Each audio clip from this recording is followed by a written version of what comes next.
Hey everyone, and welcome into our first episode of our DC Comics inspired game, The Return, using the Sentinel Comics system. This is a superhero story, but a fair warning, this also will very quickly turn into a horror story over the process of this campaign. But before we get into anything, let's go around and do introductions. So everyone, give me your name, your pronouns, character name, character pronouns, and either your hero or villain name. And we'll start in reverse order for once. So Matt, why don't you go first? Yeah, hi. I'm Matt, also known by War Torn Knight out there on the interwebs.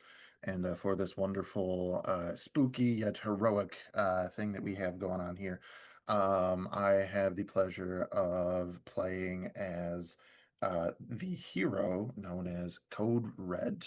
Pronouns across the board is he, him. Is that everything? Did I do all the check Yep, boxes? Did I you do did it good? all. I'm very proud of you. Yes. Gold star. Thank you. Okay, Mallory. Hi, my name is Mallory. On the internet, you see me everywhere as Moxie Blue, so you might know me as Moxie. But tonight, I get to play McKinley Bennett, whose hero name is Thornheart, and we both use they/she pronouns. Perfect. And for their very first AP, Cress. Hi everyone, my name is Cress. My pronouns are they, them, and I have the lovely pleasure of playing the villain Roulette, who's a she, they pronouns. Perfect. My bestie, Art.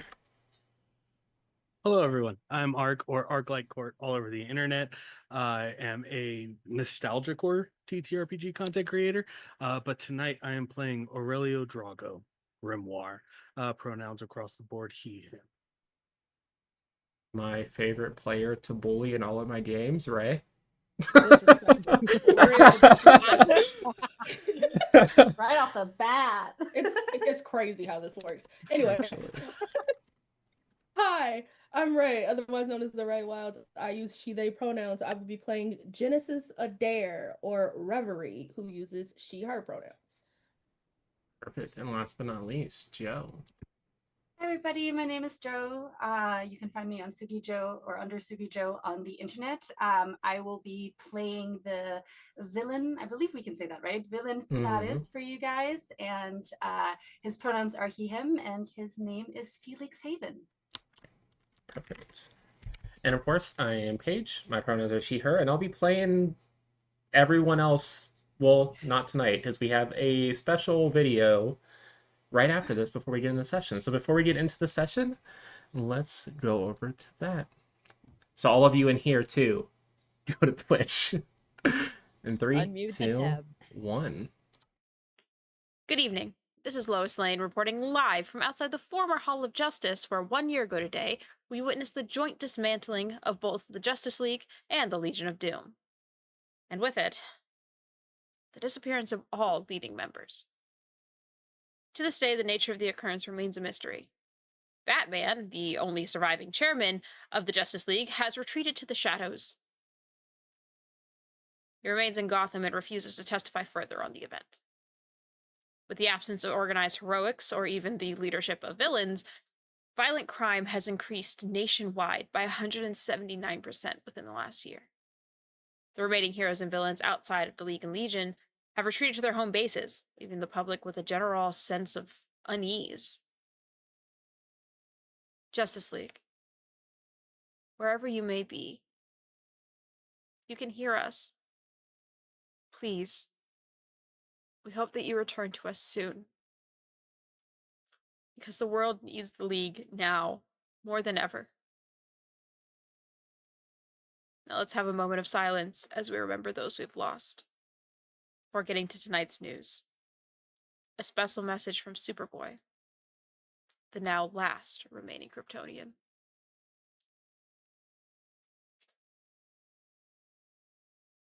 Good evening, everyone. As we all know, it's been 1 year since the disappearance of the League, and with that, crime is at an all-time high. I want to reassure you that while we are still trying to find the League members in question, I'm here to announce the reopening of the Justice League. Led by me and Nightwing, we have a new core group and will reform the League, and help bring a sense of safety back to the world once more. Please stay tuned for more details as the week progresses. Your safety is our priority, and we will do our best to uphold the creed of the original group.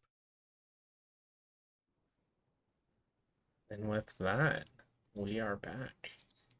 As those reports end and they show a quick in memoriam as the broadcast goes silent of the fallen heroes that we've lost over the past year.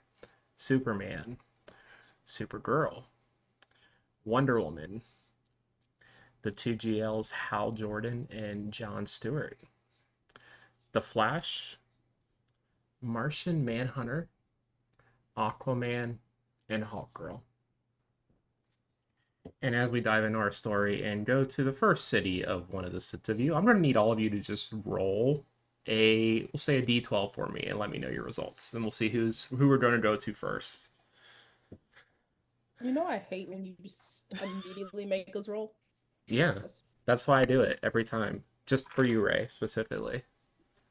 11. Evil boar. 5. So, Ark had an 11. Cress, 7.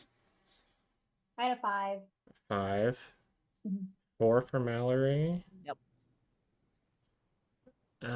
3 for Matt. Ray, 2. 2. And Joe, what did you roll? 7. 7. So very fitting with that broadcast.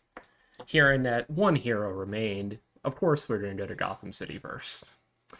As we enter nighttime in Gotham City, which usually is already a pretty bad place to be, but over the last year has gotten almost unbearable to even be on the streets after 6 p.m. The Bat family is doing what it can to contain the villains that are around, but with Batman stretched thin, Nightwing out of the city, as well as, spoiler, there hasn't really been enough coverage to really contain the amount of crime. And as we speak of crime, we head to a library of sorts, where, very quiet, we kind of go through the back tomes all the way to the very back of the library, where there is just a single candle lit on a table. And instead of reading the book, just kind of meditating, as you see these pages almost seem to waft around them. Art, would you like to describe your character for us? Aurelio, in the back of the Alabaster Mausoleum, one funded by his very unique way of coming into money, a close to 6 foot gentleman, olive toned skin, a glowing of green light underneath the closed eyelids, a hair that is black, but it looks like it's starting to ombre to like a decrepit silver or gray towards the backs as the pages are floating around him. Aurelio Drago, the only and last son of the Drago family in Gotham after such a horrible situation of the family having a car accident while he was just at home reading a book. Yeah, sure, that's totally unrelated that you weren't there for any reason whatsoever. No. But as you're kind of enjoying your night, studying the tome that, is just who you are now, and unlocking more of the spells within, you hear a throat clear near to you. And you see your head of staff in your estate. Sir, I know you didn't want to be disturbed, but we got some readings on the system downstairs. You might want to head out and check them out. Wonderful. Thank you. Ensure the course. rest of these get closed and put in their proper positions. He actually looks kind of terrified at that because these books are alive in a way. Yeah, I can do that. If you can, I can find someone else. No, it's fine. I got it. Yeah, I got this. Sir, thanks. Aurelio will go from floating to just uncrossed legs and feet are now standing on the ground. Walk towards the edge of one of the bookcases and is going to, with Vellum, teleport to the lower levels where the system is at. And is this like text of this book enwraps you? What does your teleportation look like for the audience? Aurelio, his body starts to unfold like the most masterfully created humanoid shape of origami until every fold is a singular piece of paper that just drifts through the cracks of the wall and behind bookshelves, underneath doorways, and just flows through the alabaster mausoleum. Perfect. And as you flow through this place and come into, after seeing that scene, a more high-tech area, is because you do have a lot of money. A very large computer screen with different monitors set up and a map in the center of Gotham City. And as you're looking at the map, you do see what your servant was talking about, as you see a massive magic surge currently centered right on top of Arkham Asylum.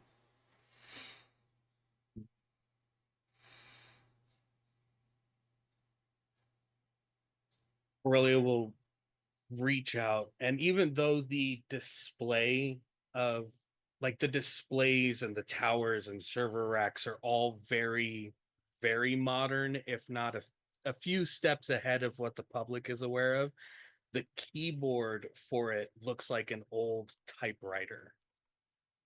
And he just types ethos, pathos, logos for the 3 AI to give him all of the, essentially, like, if there's any spell text, if this is something that's being spoken over the area, a spell circle that has been activated, he's looking for any text that's involved with this magic. Yeah, and as you're kind of going through this,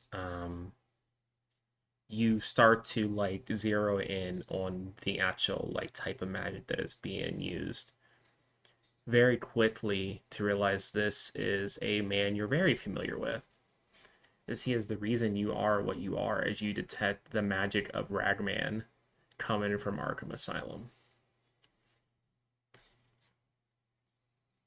You're getting complacent. Let's add you to the library. And Aurelio Drago will then become Grimoire, no longer appearing in his humanoid form. All of his body looks to be covered in old parchment, layered on top of each other with ragged and cut edges and ends. The formerly green eyes, now this bright amber color that's just burning behind the pages. There's no forward set eyes, but like glowing gems deep recessed into the skull face of Grimoire, and spell lines and circles and runes and sigils covering the entire body. And Grimoire is going to head for Arkham. Perfect. And as you teleport across town, we are going to temporarily leave Gotham City and go completely across the nation over to the former home of one of the Bat family, Jump City, where about a decade ago now the Teen Titans used to operate, but is now solely heroed by Terra, the last remaining member of the Titans who still calls this city home. And who, as you probably know, with the way the last year has been very overwhelmed. Even that much control over the earth only letting her do so much. But as we go through the streets of Jump City, we head into one of the old Hive bases, into the deep, deep reaches beneath, where Brother Blood used to call this home and used to conduct gruesome experiments or stuff for Eclipso or Trigon or whatever deity he has aligned himself at the time. But we see a different cult underneath this place. Long black and red robes with just stylistic eyes covering almost every patch of robe that is seen, with just masks that are almost kind of like the mask from Naruto the one guy wears, just has the one eye in the center. And at the end of this chamber, sitting on a throne, Joe, would you like to describe your character? God, I get a throne. How exciting. Of course you get a throne, Yes. Dusty. I got you. Thank you. Oh my god. Anyways, Funeris is a very lanky, tall man. I wanted to call him a boy, but he's not a boy anymore. With white hair that almost appears pitch black when the shadow catches it. He has blue eyes, dressed in priest's robe, but given the color scheme and palette, it's almost like a mockery to what one would consider religious and holy, with his robe dripping in red and gold. Yeah. Yeah, and as you're sitting here observing a little more than what they can see in the room, as you see the energy in the room wafting through to you, being drained from your members as they are surrounding you, as they are just going through their normal weekly service in honor of you, of course, because who else would they preach to? And as the sermon comes to an end and they start to file out, your head priest is the only one that remains. Sir, is there anything else I can do for you tonight, or for your bidden? I know you probably want to go out and have some fun. Yes, quite. Thank you so much for this wonderful service yet again. Please relax and take it easy for tonight, and I will see you in the morning. So, actually, one quick thing, if you wouldn't mind. Has Yeah. there been any activity lately of the hero that I don't want to mention? I don't think she's been active tonight, but if you want to draw her out, we can certainly send some people out. No, no, that's all right. I just wanted to see how much fun I can have on this blessed evening. But no, please go forth and have a wonderful, wonderful night. Or sir, I mean, I'm sure she would show up if you present yourself in public. She can't seem to get enough of you as it is. Yes.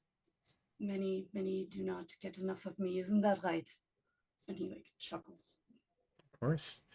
And he like full on bow kneels and like kisses at your feet near the throne, and then gets up and kind of walks away without turning his back until he's out the door. Very well. Slowly, Funeris will get up, and as he walks forward, his silhouette becomes smaller and smaller in size, and it's not because he's bending down or anything like that. It's because the shadows are slowly, how do you say, enveloping him slowly as he walks, and before he can even reach the end of the hall, he's gone to appear back on the streets of Jum City. Oh, you appear? Yeah. Are you appearing in your normal form or in Funeris's form? In the normal form. Okay. Yeah, you see people making their way up and down the streets. Doesn't seem to be anything of note going on yet. It's like a Saturday night, so most people are just going out for the night at this point. Sweet. I think Felix will duck into a bar, one of the more seedier looking ones, not the high-end ones, and he will look around, a little bit more calculating, the usually ever-present smile on his face gone, and then he will, once seeing that there's maybe like just one or two people at the bar, head towards there and sit down and order himself a club soda. Perfect. Just a soda, is you sure? Yes, please. But if I could have sugar? That would be great. Thank you so much. Soda with extra sugar. Got it. Easiest order tonight, actually. And they don't even have to, they just like grab a little soda hose, spray it in the thing, and just dump some sugar in it and just hand it right over to you. Sorry, can I get a straw? Yeah. Here you go. And just puts it in the middle of the cup and stirs it around a little bit for you and hands it over. He will take You're gonna it. open a tab or just the one? Yes, please. Okay, No, that would perfect. be much better. Okay, perfect. Just takes your card, sets up a tab, walks off. Pretty quiet in here. You are at a dive bar at like 8:30 p.m., so there's not a lot of people in the vicinity yet. You see a few like kind of scattered around, but the entertainment hasn't even set up yet for the night. Sweet. Is there like an individual by themselves at the bar, like truly like that came Yeah. alone? At the very end of the bar, kind of near where the seats are, there's this old man, probably about like late 50s, early 60s, kind of hunched over a drink, but with also already 5 empty shot glasses around him.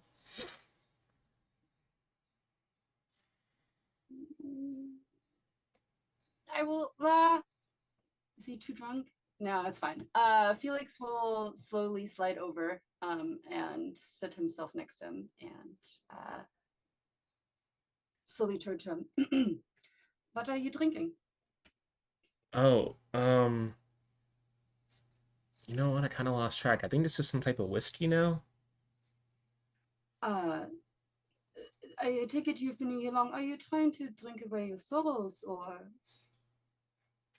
No, this is about the normal start to the night. Just kind of enjoying myself. This is enjoyment for you. I don't mean to judge, but you look quite alone by yourself in a bar at 8:30 in the evening. Yeah, thanks for pointing that out, kid. No, I am so sorry. It's as you can tell, I'm a little bit foreign to your ways, but I truly couldn't help but notice that perhaps you would like to do something else on this wondrous evening. Interesting. What exactly did you have in mind? Nothing much. I just heard that there was little group activities that happen throughout the night, like gatherings, and one especially intrigued me, and you seem like the kind of person that is all by yourself and would maybe enjoy some company, as I meander that way with you, if you would like to join. He looks around. He's like, I mean, I don't really have anything else going on tonight, I guess. Wonderful. Obviously, I will pay for your drinks. That would be great, actually. Thank you. Of course. And he will flag down the bartender and pay. Perfect. For And it as all. you pay all the drinks and you and this old man head out of the bar, there is just a slight flash of purple in this old man's eyes as you guys head out, as you turn your back. And that's where we're going to cut over across the country again, back near Gotham, but a little more upstate as we head over to Little Gotham, aka Bloodhaven, which, while not having the amount of crime that Gotham may have, only having spoiler though over the last year has made it almost as bad at this point. One member of the Bat family kind of run ragged dealing with any and all threats, while also dealing with their long-standing frenemy-ish, I guess, as we head downtown to the Red Light District, where a massive casino oversees everything called the Requiem. And as we head inside this casino to the very top floor with one of those glassed-in boxes that kind of oversees the whole floor, who do we see behind this glass, Cress? So, sitting behind the glass, kind of overseeing everything, is this woman who's roughly 5'6". You can see she has some long layered black and white hair. It's black on top, white on the underneath. and you can see she's kind of just watching everything. And you can, if you look at her, you can see her. She's covered in jewelry, in rings, necklaces, everything you could ever ask for, and just is dripping in wealth. And then she's wearing a slightly open red silk shirt, and a lot with a coat that she's not wearing properly. It's kind of hanging on her shoulders in a kind of nonchalant way, and a perfectly tailored set of pants. And she's kind of watching over everything, and she feels this kind of itch, and so she takes out a cigarette and she lights it. She's just kind of watching over everything, trying to get a gauge on what's going on around her and just see what's happening in her casino. Yeah, it's pretty quiet night. You haven't had to tweak any luck in your favor, so no one wins too big in this casino. Doesn't seem like anyone's really having any luck at all tonight. And as the night kind of winds by, gets busier later in the hours, until eventually you feel a presence next to you grab a chair and take a seat. You see an unmasked, hood down, Stephanie Brown. Wow, I'm surprised I haven't seen you out tonight. Oh, I didn't realize I would be getting such a wonderful guest visiting me tonight. Is it It's, quiet uptown? Surprisingly, yeah, I might actually have a break tonight. Oh, well, I should do something to make sure you're busy, No, shouldn't you I? can stay here. This I is can this is I can maybe run an arms deal, or maybe have some of my drug runners run through. I don't know. What are you thinking tonight? How about we just have a normal conversation for once That's not without fun. having to fight for tonight? That would be great. All right. Well, will you at least play a game with me? Sure, we can play a game. What do you have in mind? Let's do something simple. Okay. Do you see that guy at the roulette wheel down there? Doesn't turn her head, but she describes the guy in perfect detail while still looking at you. Yeah? You didn't? Okay. Well, so do you think he bet correctly, or do you think he bet wrong? This isn't a fair game because you can just decide that. Well, that's no fun if I rig it. I wouldn't do that to you. Sure, you wouldn't. And she just plays it over to see what game he's playing. Like, he'll probably lose. Ooh, okay. Well, let's see. I'm just gonna roll a die. Yeah, I was gonna say. Odds or evens, Chris? Evens. It is odds. She's right. He loses. Man. As you see the money just kind of pulled away from him at the table. Wow. Okay, maybe you did rig it for once. Surprising. Well, it's no fun if I rig everything all the time. The fun of life is the game. And letting things play out is just playing with fate, isn't it? Yeah. So I don't know how busy you've been tonight, but did you watch the broadcast? You mean that sorry excuse of an excuse? Well, if you paid attention to the end of it, looks like I might be here permanently now. Nightwing didn't really inform me that he was heading off to form the league, but guess you're stuck with me for the foreseeable future.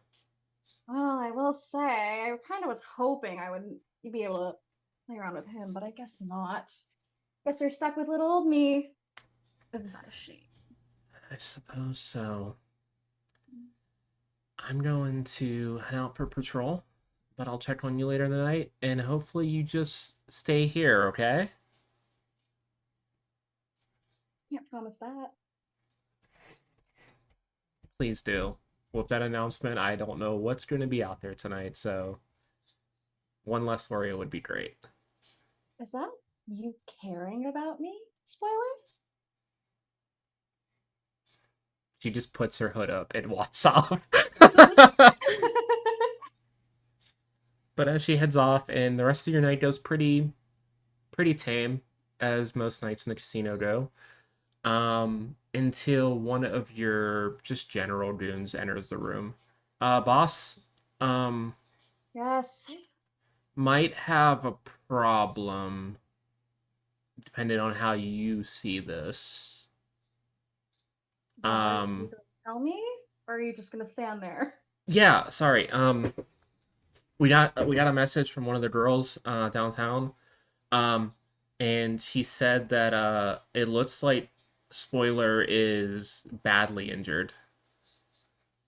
Was fighting off a few lower criminals at like Killer Crocs in the area. How did that happen? I thought I'd said that. I thought I told our people to keep that area relatively clear. I don't think any of us were tracking the sewers, unfortunately, boss. And he snuck in from Gotham. Why are we letting Gotham villains come into Bloodhaven? We know that's an issue, isn't it? Yeah, I mean, I thought they learned after what you did to the Falcons, but apparently not. Apparently not. But yeah, from what her last thing was, she looked bad. I don't know if what thing you two have going on, but we felt you should know. Prepare the car. I'll be done in a few moments. Of course. And he hurriedly heads off. As you start to prepare to rush to Stephanie's aid, we are going to cut across again. All the way to the, let's see who's next on my list, to the center of the country. In Star City. Kind of the third city we had that's kind of on the darker side, as it is another Gotham-like city in the way that its crime works. But it's a pretty quiet night for once. It doesn't seem like a lot of people are out. And as we kind of head onto the outskirts of town, we find a massive set of greenhouses on the northern edge of town. And we head through, we see these weird pod-like plants that human shaped just kind of just dot around the outskirts of both the in and outside of these greenhouses until we kind of navigate this maze to find a single person tending to a simple flower in the middle of a flower bed. Mallory, will you want to describe your character for us? Down in the dirt, on hands and knees, in an outfit that is all green and brown because it just seems to be the only color palette they know how to wear. You see someone that at full height is 5'7", but actually compresses down very small, working in the flower bed, with blonde hair that's sort of braided over the side and the biggest green eyes, that are just a little too green, like not the natural color you're born with, but more like if someone took chlorophyll and injected it straight in your veins and it somehow just colored everything in your body. But otherwise, you wouldn't know that this person is more plant than human, and otherwise just looks very plain. And 5 years ago, honestly, they would have considered themselves very plain until now. So as McKinley works in this flower bed, tending just to get this one flower to come back to life, it kind of gets tricky that in between the pods, the flowers that they've planted over all these years seem to die a little faster than the rest if they aren't very careful. Like the pods around it are maybe zapping them of their life a little bit. So they have to take extra time with things like this. And for some reason, one single rose in the middle of this flower bed just won't seem to come back no matter how much I work at it. Yeah, and as you're kind of fiddling with this rose for what seems like an hour, maybe two, you feel something on the edge of your awareness of your greenhouse. One of your pods just went offline. And then another. And then another. As the pods on the very outskirt of like your farthest away greenhouse from you the pods are starting to decompose. Not today, motherfuckers. I'm better than this, and I'm better than Arkham Asylum. And I will get up, leave this rose for now. Hopefully, someday it will cooperate a bit better, maybe the flowers around it will help it. But I run off in the direction of the pods that are going offline, because if I leave them for too long, bad things will happen. Yeah. And as you head across the greenhouses, you see three of the pods, not just decayed, but purposely slashed open. And the bodies of Tlotkin, Talon, and Conductor are all missing. But you see, as you start to investigate the area and you start to rummage through the pods to see what could happen, you find a note, half black, half orange, with red text. Hi, Thorny. It's been a while, and I'm actually leaving the city soon, so I thought we would have one more game. I revitalized your interesting set of inmates. This is a really weird prison system you have here. Probably not something a hero should have, but who am I to judge? But they are spurring the city. I have injected all three of them with venom and given them all of their gadgets back. So have fun. You probably have about an hour or two before everything goes off. I'll see you soon enough. Have fun and farewell, Ravager. I want one peaceful night. What is this thing that's saying about roses and thorns that go together so well? Such bullshit. And I will go in the largest greenhouse, the one sort of that's in the center of this big cluster. I'm gonna grab my gear. I got work to do, unfortunately. Just wanted one night to tend the garden, but no, we can't have nice things here. Yeah, and as you head back in and you gear up, what does it look like as you enter into your hero suit? So all of these greenhouses have a very big mixture of common plants and these pods that have acted as this prison system for McKinley for so long. As over the years, I've sent villains off to prison, and it's just never quite held. And so this was my solution. I'll just take care of it myself. But the biggest one in the center is sort of my research domain.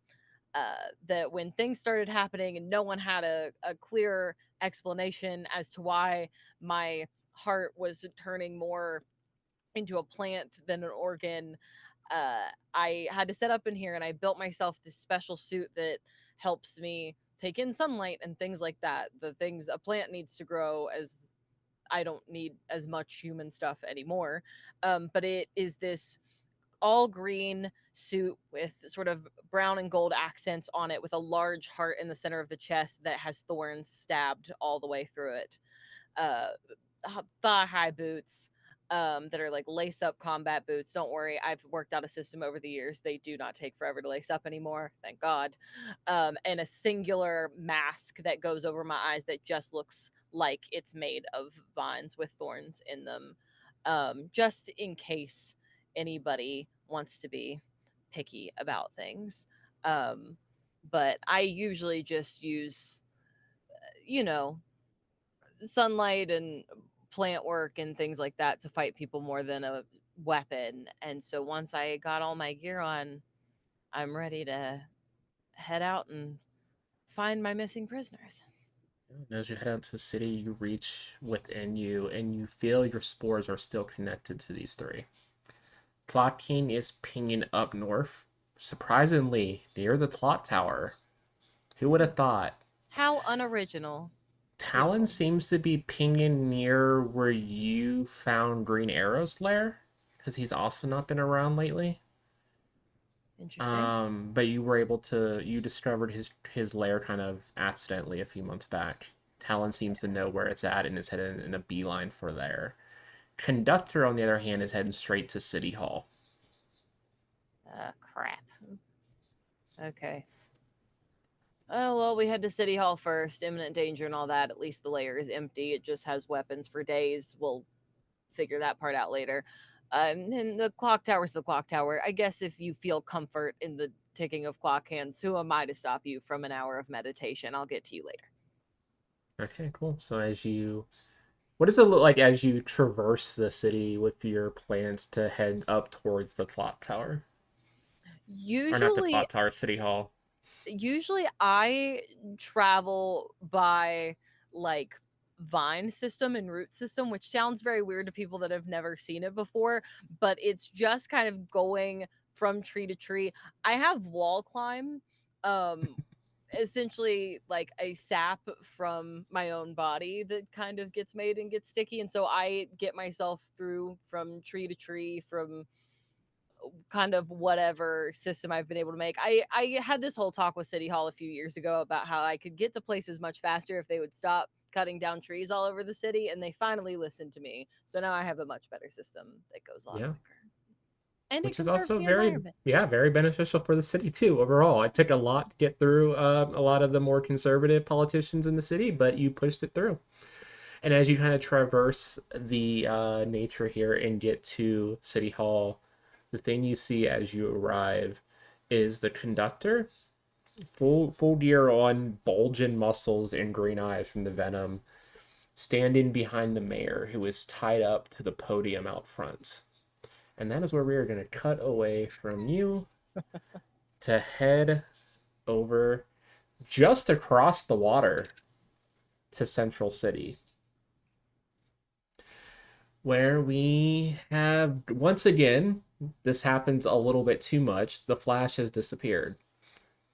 Seems to do it a lot, change the timeline. They're kind of used to it at this point. They just assume he'll be back. So crime probably has not risen as much here as it has in other cities across the country, especially since both Code Red and Kid Flash and Frost still call this place home.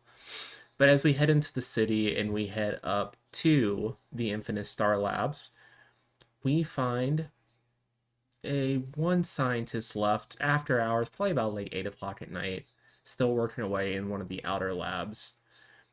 Matt, would you like to describe your character for us? The area in Star Labs that we come to a desk with all manner of different pieces of machine bits laid out, something that has been deconstructed that is in the process of being reconstructed. Why? Because potentially we can get 1/64th of a second better reaction time out of a trigger mechanism if I changed this one little piece about it. And that is where you see the engineer known as Joe Oswald, a 5'10", Caucasian, masculine presenting individual, short brown hair. Although he's generally kind of unkempt, the hair almost militaristic level of making sure that it looks the way that it should every single time. Either that or the artist is very much so reusing assets. Depending on the time of day, either he will have, like some type of junk food around him, or in this case, like a bunch of soda that he is drinking. Because now we're getting into the evening hours as he is putting together this last piece and making sure that everything kind of works as it is before he says, this is uh, this is pretty much exactly the way that it needs to be at this point, and places it back to where it needs to be stowed in his backpack. Perfect. And as you're kind of going through everything, you feel the temperature around you in this area start to drop. Very similar to when you engage your own cold abilities in your suit. But your suit being across the room, it doesn't make sense until you feel a very familiar nozzle against your neck. Well, Red, hey, it's been a while. I didn't know you would still be in. And all vulnerable too. This is great. How's it going? As Leonard Snart has the gold gun to the back of your neck. Because I hadn't quite decided how to voice until this moment, remind me what state we're in? Central City is in like the Kansas City area, like the part Kansas of the City. Midwest. We can go I southern. forget which Kansas City I did each for Star City and Central, but it's just the two versions of Incredible. Kansas City are those two I love it. cities. Then kind of like had kind of getting forced to tilt forward that extra little bit, and kind of like has a look of like I knew that, like trying to figure out what he did wrong that this has led to this turn of events, and just kind of goes, well, is today going to be the day, Snart, or are you just happy to see me? I mean, this is just a happy coincidence. I'm totally here to steal some shit from Snow and Cisco, but hey, I didn't expect you to still be in, so I'm gonna go, and I'm gonna keep you here for a little bit, and then if you break out, I guess I'll see you in a little bit to tussle like we usually do. If you can catch me, that is. I mean, you know that I can catch you. May I appeal to your reasoning here? You go trying to steal a thing, I go and stop you, and it's just the same thing over and over again. Can we just skip to the part where you give up and go home? I mean, I'm actually here because of you. You did upgrade your cold system lately. I thought I would borrow some of your components. So At nice to that have point, an enemy who uses the same abilities as me. at that point, he slowly turns around, like staring right up the barrel of the cold gun into Leonard, right up at Leonard, and just kind of goes, "Is that admiration I hear?" No, just convenience. And then he presses the trigger and freezes you in place. And he freezes you up to the net. So you just literally see him walk down the room, go up to where you keep your suit, and just break right through the security. It's like, okay. Which one is it again? I mean, I can break it. I am frozen, am I not? Or am I just Nope, up like to your net, so you can still up talk. to the neck and still talk? Okay. Um, with that, like he's just gonna kind of like, security. Wait a minute, what's today? Hang on, it's a rotating. Give me a moment. And as he's kind of thinking, I would believe that, given that this is not my first encounter with Captain Cold, that I have something that's going to start defrosting me faster than he should expect. You know what? Let's have our first roll of the game. Make me an Damn right I'm gonna overcome have the roll. overcome So roll. pick All which right. power and which quality you think fits, and then where it'll be your green status die because we are not in a combat situation yet. Okay, so power definitely going to be.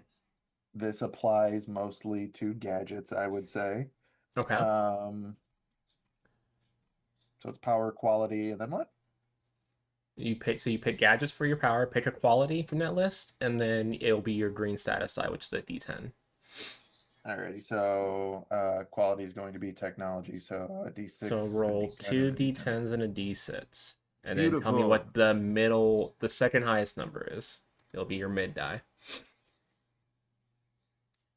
While I bring up the table that I screenshotted earlier today. The D6 was a 1 and the D10s were both a 10. So then that's a 10. So you succeed. So what does it look like what do you have on your person that is able to break through this ice? We're just going to call it that under his clothes, like, between like the t-shirt that he is wearing, which is a Green Lantern t-shirt, because what better way to kind of have an alias than to masquerade as a fanboy of another superhero.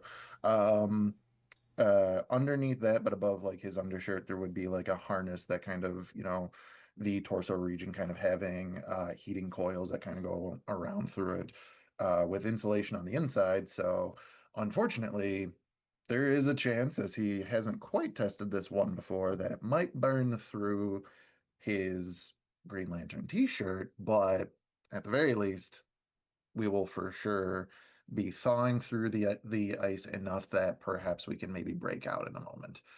As he just vamps about what it could be for the passer, goes, I told you it rotates, so try uh try 2814. Try that Yeah, and one. as he turns around to do so, just an immediate shatter of ice as it breaks around you, and the suit flies past him onto your body.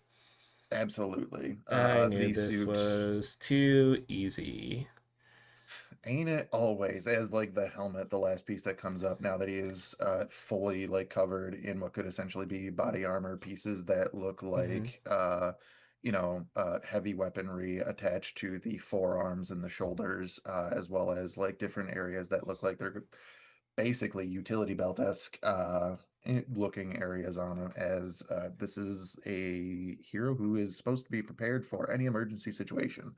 And with that, levels his own cold gun at Leonard Snart and just says, I told you that we could just cut to the part where you get bored and go home.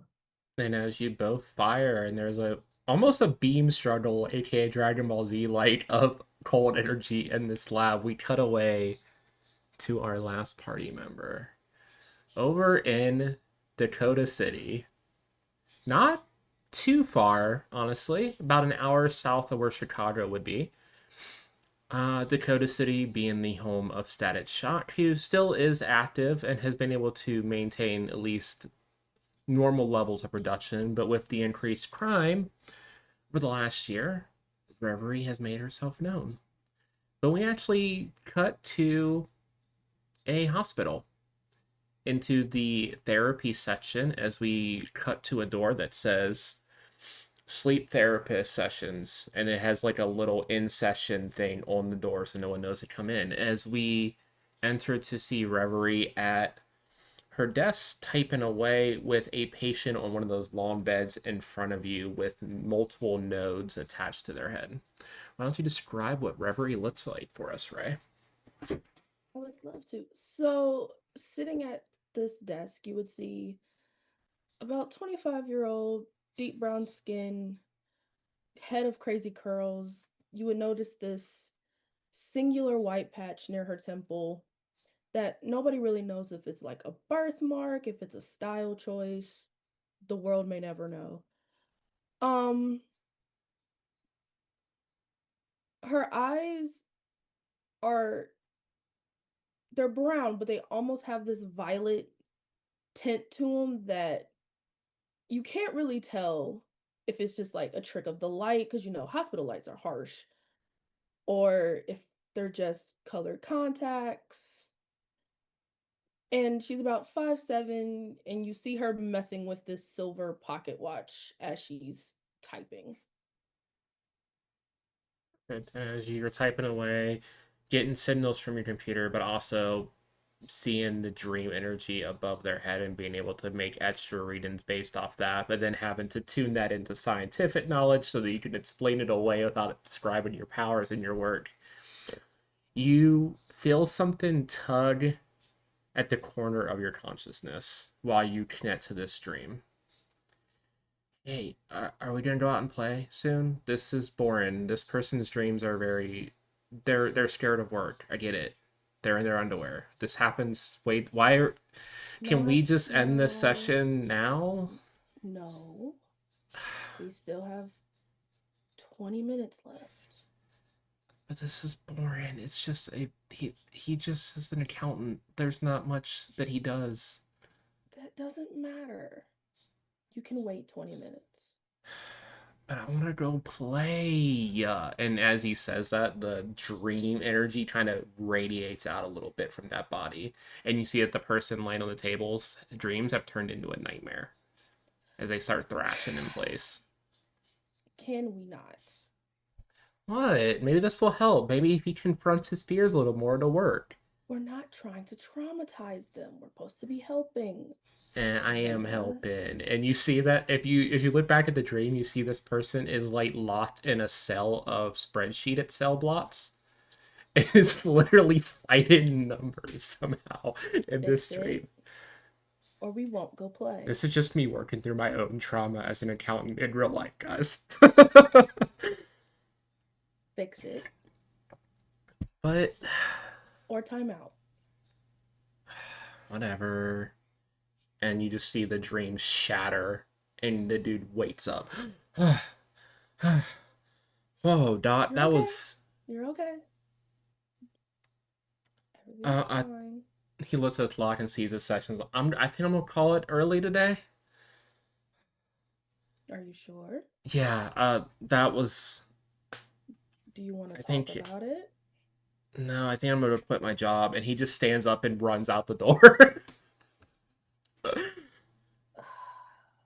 Hey, that worked better than I thought it would. Stop talking. Can we go out now? there might be crime or whatever it is you need to go fight, and you can let me play. Fine. Yes. And you feel like a fist pump in your mind. Let's go. Hell yeah. And you feel the dream energy come from your mind and wrap around you as you fall through an astral gate. And as you appear out of the gate on top of a building across from the hospital, you are in full hero suit. You want to describe that look for us? Sure. So, Reverie is the best way is like ninja tech. Mm-hmm. So you'll see this dark hood covering her face. She has a black face mask on the lower half of her face. Her outfit is just mostly black. You'll see it almost looks like it's flowing violet lines throughout wherever the seams are. Um, Baggy cargo pants, 1,000 pockets, and this chain around her wrist that is now hanging the pocket watch that she was playing with earlier. Well, it doesn't look like anything yet, but maybe just look around. That electric guy can't be everywhere. He flies on a trash can lid, for God's sake. How about you go find us something and let me know? Okay. And you feel yourself just start to be yeeted across the city at rapid pace. And that is where we are going to take our break. And we'll come back to see what's going on with all these heroes and villains across all of DC world cities. So see you guys in about 10-15 minutes. Peace.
Hey everyone, thanks for staying around and welcome back to our first episode of The Return, our DC Comics horror campaign using the Sentinel RPG system.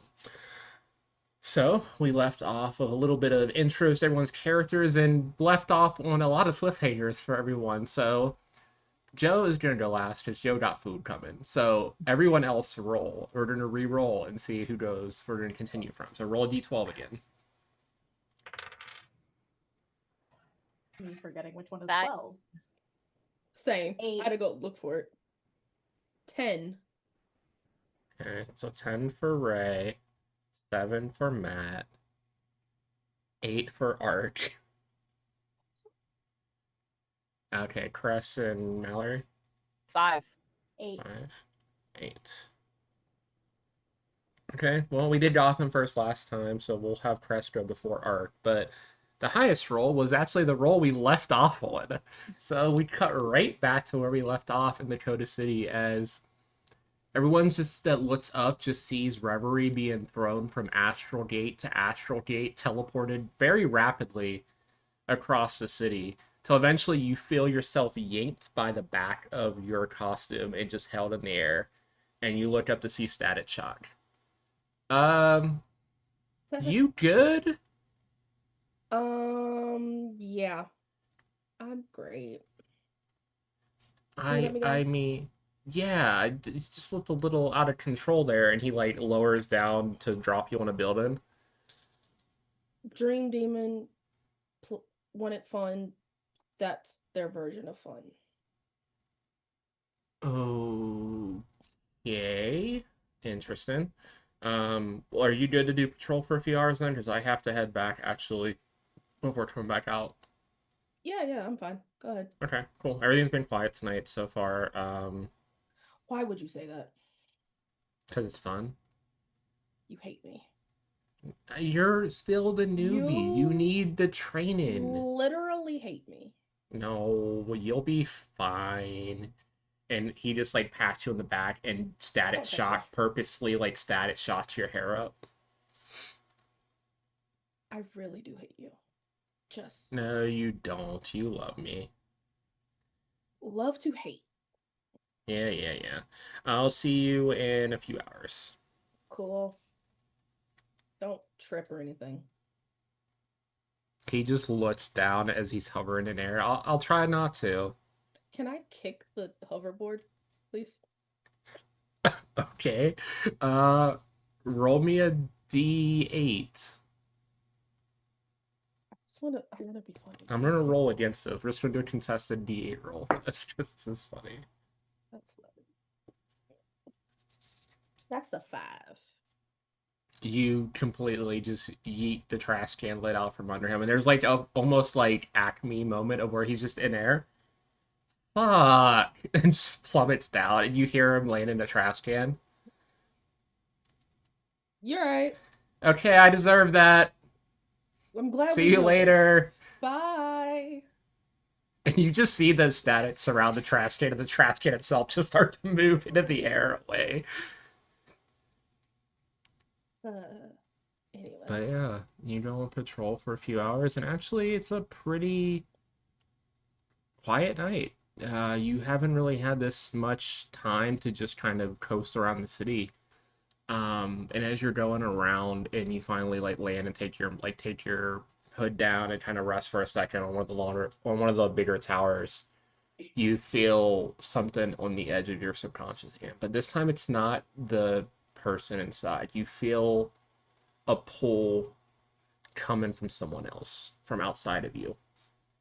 Almost like it's asking for permission to say something.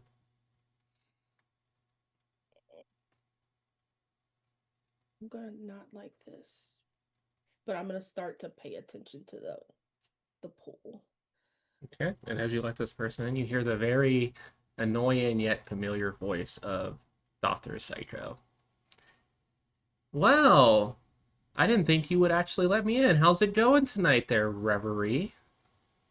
Hello, Psycho. So I was just thinking about you. But I'm actually Aw, heading out of sweet. town. But leaving? I thought that you would miss me. So I'm going to do something fun. If you can catch me beforehand, then you don't have to worry about it. But I'm going to completely rupture the minds of everyone between here and Coast City. Put them into some comas, maybe. Crack some dreams. You know, fun stuff like that. Our versions of fun are vastly different. Well, you got about 10 minutes to catch up. I'm already on the edge of town. And you actually, like, as you tune into them, you feel mine starting to go cold on the edge of town and then outside the city and starting to pull away in that direction. Better hurry up, kid. And the connection goes cold. I really hate that guy. Can I attempt to temporal shatter the area to pause it or to slow him down? Sure. Is that an ability on your sheet? Or is that just one of your powers in general? It technically, I think, is warp space, which is an ability. Okay. So you won't be able to attack him because he's not in sight, but you can just try to make a general power roll using that power if you would like. To like do an overcome roll. So you can just roll your normal power dice set. So roll temporal shatter. I'd say roll alertness, and then it's just going to be 3d6s because all of them are d6s on your sheet. So roll 3d6 and tell me what the middle number is. I don't need to get more d6s. I didn't know I was going to need more than one. That's a d6. That's a d6. So I rolled 2 6s and a 5. So Okay, so that will be a success. But there is a minor twist. So you could either reach out and grab back to that link to slow him down enough to catch up to him, or you can just kind of leave it open to follow his trail so that you can heal the people along the way before they get in serious condition. So you can prioritize catching up to him, or you can prioritize the civilians. I want to prioritize the civilians. Okay. So yeah, this cinematic, pretty much animation of a chase scene as we see Dr. Psycho just kind of float in past all these cities and lands on a beeline for Coast City as you are behind him and stopping. And what does it look like as you kind of piece everyone back together along the way? How does your powers kind of look as you manifest and like fits their psyches before they can shatter too much? It almost looks like a violet silvery fog, like kind of like think of like the fog coming in off of like a lake or an ocean or something. So it's just like this very nice calm fog rolling through the city, going into the houses, filling the rooms, and as it fixes whatever's broken, it just kind of dissipates in that room and just goes from person to person to person. And as you eventually reach Coast City, and this connection to Psycho goes cold, but all the people on the way are safe. Give me another roll, and I want one of your quality dice specifically has to be otherworldly mythos. So pick a power that you think would apply, and then roll your d6 for your status. But you have to roll that d10 for mythos as well. Oh, I hate this. So what I use I can use like illusion, so I roll a d12. Yeah, and a illusions d10. make sense. That's like your dream manifestation. So yeah, you can roll a d12, d10, d6.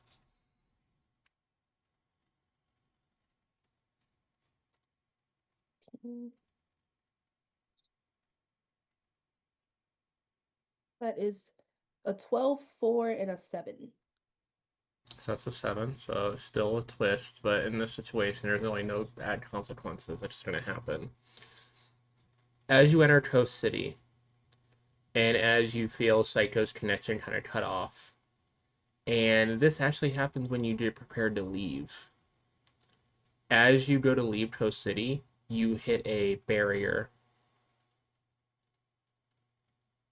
And this barrier, like the energy behind it, feels almost like there's nothing there. Like it almost doesn't give off a signal. Like you can tell there's energy and magic of some sort being used, but it doesn't have a flavor to it, if that makes sense. That's weird. But whatever it is, it's even if you try to reach into your astral gates and try to use those to get through, as soon as you are in the astral realm and go past where that barrier would be in the physical realm, you break out of the gate and just slam into a building. That's not supposed to happen.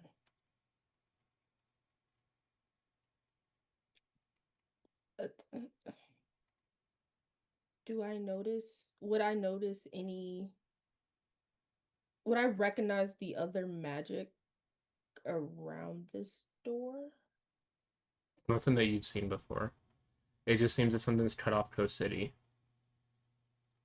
Like something's keeping everyone in Coast City in Coast City. Well, it looks like we're gonna take the long way around.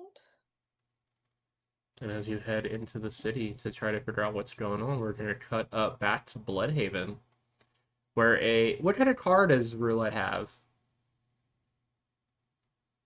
A very expensive Corvette. Okay, Because she cool. likes it flashy. As a flashy red Corvette just speeds down the streets of Bloodhaven, somehow just not hitting any traffic at all along the way, until you just feel the urge to stop, and you tell your driver to stop the vehicle at the side of the road. Can you pull over? Hold on. Right here? Yes. Okay. Did I stutter? Yeah, sorry. Mhm. And they just kind of like hit the e-brake and just like drift park right into the parking space. Huh, I never. How the hell did I do that? Okay. Don't worry Anyway, about we're here. I'll keep the car warm. Thank you. So she gets up out of the car and she's kind of like surveying the scene and trying to figure out what's really pulling her to stopping here. Yeah, give me an overcome roll, and use your luck die as one of the dice. Right, So you that is- pick your luck die, you'll use your green status die, and then pick a quality you think that works for this situation. I'm sorry, repeat that. So I use my luck die and then I use So my use your status luck die and your green status die, and then choose a quality die. One of your qualities. Choose one of those dies that you think fits. Okay. Criminal underworld info. Okay, So I that roll works. Yeah, so Do I add them all up? D6, you roll all three and you tell me whatever the second highest number is. Second highest is an 8. An 8, okay, so that succeeds without anything happening. As you get out of the car and you kind of look around, you glance down and there is a perfect blood trail leading into the alley. Literally like in a straight line into the alley. You are muted.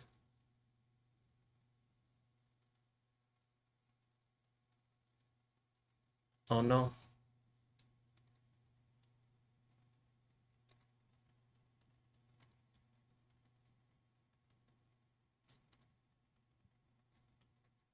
Hello?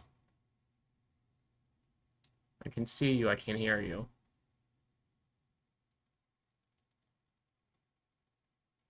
Damn, all the good luck in game, the let's run out for Crescent real life, damn. It really I can did hear again, backfire. sorry. Okay, there we I'm go. back. My Okay. headphones decided to crap out on You me. are Sorry. so fine. You head into the Yes. alley following this blood trail that is just like perfectly leading into it. You see Stephanie Brown, full costume, pale, with a large bite mark out of their side. She rushes forward. She's like, "What the hell got to you?" Hello? Yeah. Spoiler? Barbara, is it you? No, sweetheart, it's not Barbara. It's Roulette. You know that. Oh, God. Kind of. Anyway, what the hell happened to you? What does it look like happened? I got bitten by a fucking crocodile. Well, why the fuck was a crocodile here in the first place? I don't know. That should be Batman's problem, not mine. Well, Batman doesn't really seem to be doing much right now, so She snorts at that a little bit. Yeah, he's a little under the level. At par, maybe. I don't know. I can't be funny right now. I This don't. fucking hurts. Yeah, I. Yeah. Do you have your med stuff on you? Do you need to? Fuck, I didn't. I don't. I mean, if you can get me back to my base or to your base, I don't care. Just get me the fuck out of here. Well, you didn't tell me where the fuck your base is, so we're going to mine. So, she No, kind of, no, no. We'll go to mine. She invited me she over. hits a button on her belt, and a bat cycle drives up to the side. Just hit the button on the right, and a sidecar will come out, so you can put me in. Just it'll autopilot there. Well, it's not as nice as my ride, but Oh, okay. shut up! I'm literally dying. Put me in the bike. You'll be fine. God, stop being so dramatic. Okay, so she helps lift her up, and slowly moves to the bike, puts her in the sidecar, and it gets on the bike and is like, "This is a lot of random." And then she presses the button that. Yep, and you feel the nitrous on the bike activate and start to take you through Bloodhaven. Once again, traffic not seeming to be an issue for you until you come up on an undescript building and one of the walls slides open, and you see a ramp that goes down into like the sub levels of Bloodhaven. This has been here this whole time? What? I mean, I had it made, but yeah. When did you have time for that? You like just moved here. This was Nightwing's spot. I stole it. That's fair, I guess. All right. So she I had grabs to it. change a lot. He's such a douchebag. He seems like it. I don't want to deal with him. Though you're But yeah, He you doesn't head have it. a You short head list. in. You see a huge computer system. You see like a little med bay area, and you see like where she obviously puts her suit up when she's not using it. Just put me on the table. The nanites should heal me, and then if you don't mind, over the computer. I can't get it from there. Obviously, we need to figure out what's going on. And I guess you're working with me tonight. Making me play hero? I don't think you want Killer Croc here either.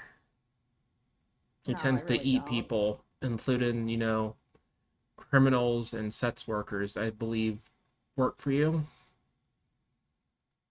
Well, there's a conflict of interest, I guess. So she helps Stephanie up and puts her in the med bay. And Stephanie is very begrudgingly doing it. Because she's like, fine, do it.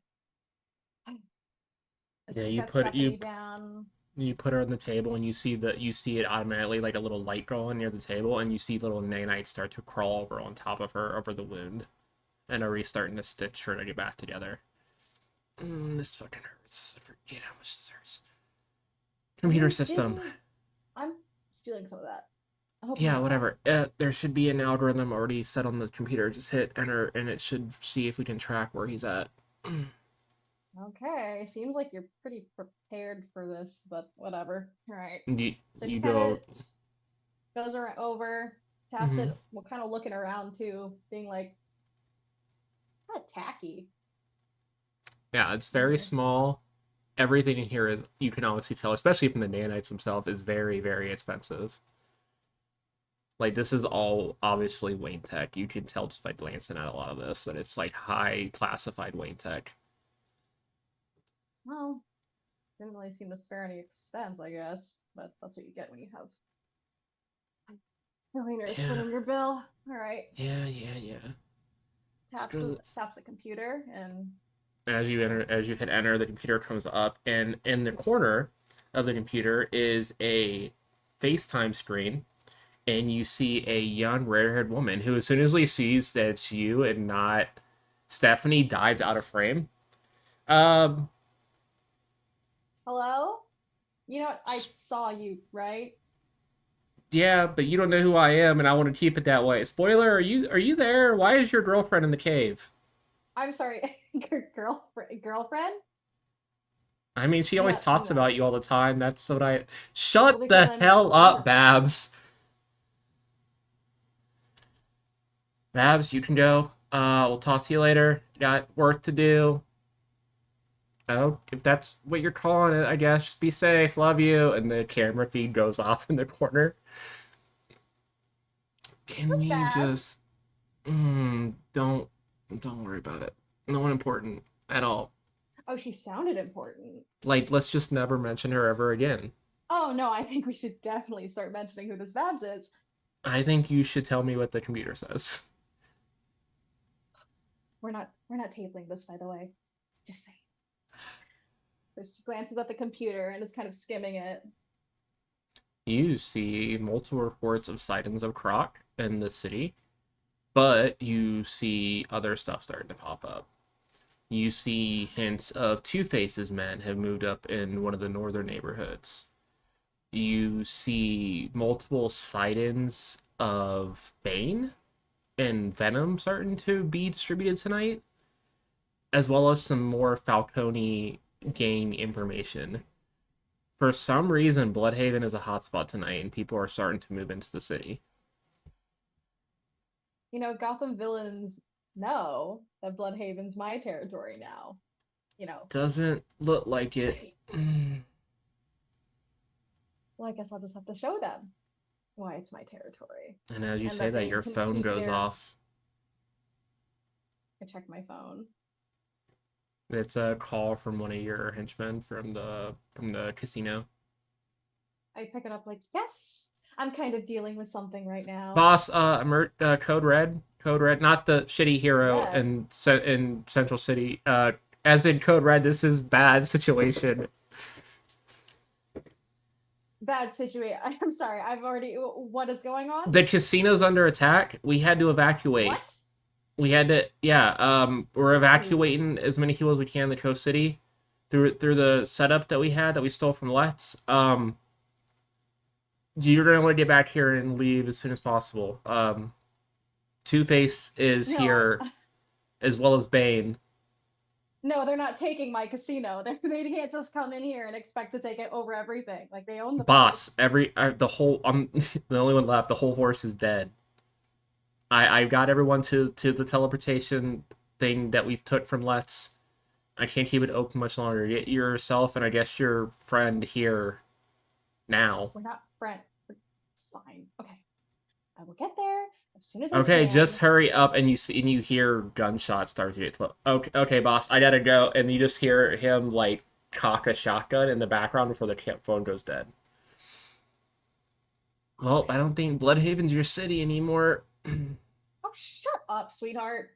I think I'm good to go. And you see the skin that is healed over. It's just raw red. But you see the nanos are starting to repair the suit. We can... It's going to be sore as fuck later, but we can go. You have a way out of the city. When did you steal Let's Tech?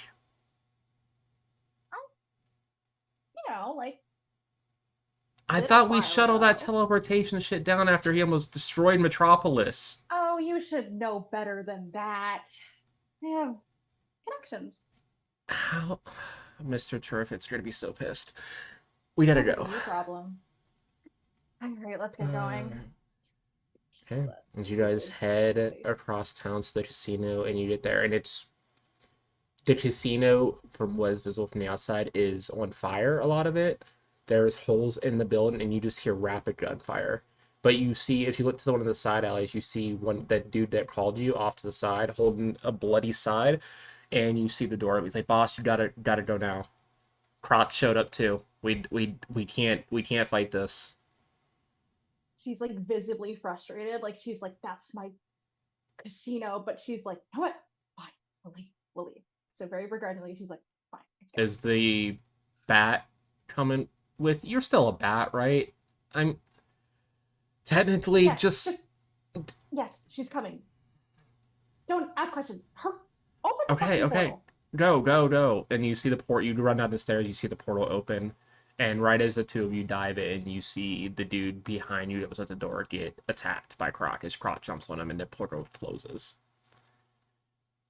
You guys end up in Coast City, and that is when we will jump over across where all these people are coming from, back to Gotham, specifically to Arkham Asylum, where we are in the middle of furious magical fight between Ragman and Grimoire. Spells slinging across the rooftop, back and forth. Both having kind of no effect on each other, but just furious attacks before you both look down and there is a R battering that beeps and explodes, knocking both of you back. Okay, dealing with one of you is a lot. Why is Ragman here, Grimoire? I don't know why you're asking me, replacement. He's on your side. I'm not a As like the paper replacement. starts folding back into place from the explosion. Ragman, why are you attacking the prison? Ragman just turns to him, and as he looks at him, his eyes flash purple. That's probably not great. I'm just going to assume that's not great. It's not one of mine. Yeah. I have a good idea. I don't like your ideas. Grimoire is going to look directly at Red Robin and send a small bit of parchment from his hand towards him. I'm going to cast a spell to have them fight each other while Grimoire absorbs the spell that is over Arkham at the moment. Are you using an ability, or are you using just a power type roll? Yeah, this is the ability, the green ability. I don't know which zone we're in currently. As far It's as green. that would be. Yeah, it's green. Green. Okay. The ability is called Banish. Okay. But I am flavoring all of Grimoire's things are just various spells from the living spellbook he is.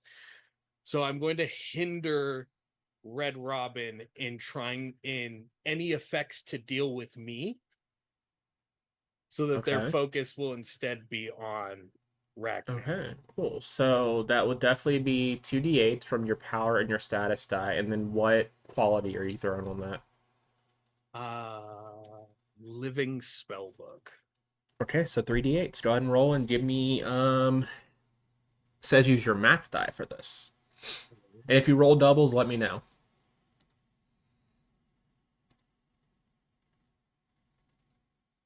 That will be a max die, correct? Yep, max die for this ability. It So says. that is an 8 on my max die with a 3 and a 4 on the other. So that gives a hinder of 4 to Red Robin if he tries to act towards you and not towards Ragman. He like reaches out and grabs the parchment and immediately like twinges like, mother, don't go anywhere. I was already gonna fight him anyway, Dick. Enjoy. And we'll just fold out of the bars of one of the cells, heading towards wherever the spell circle is that Ragman has started in the area.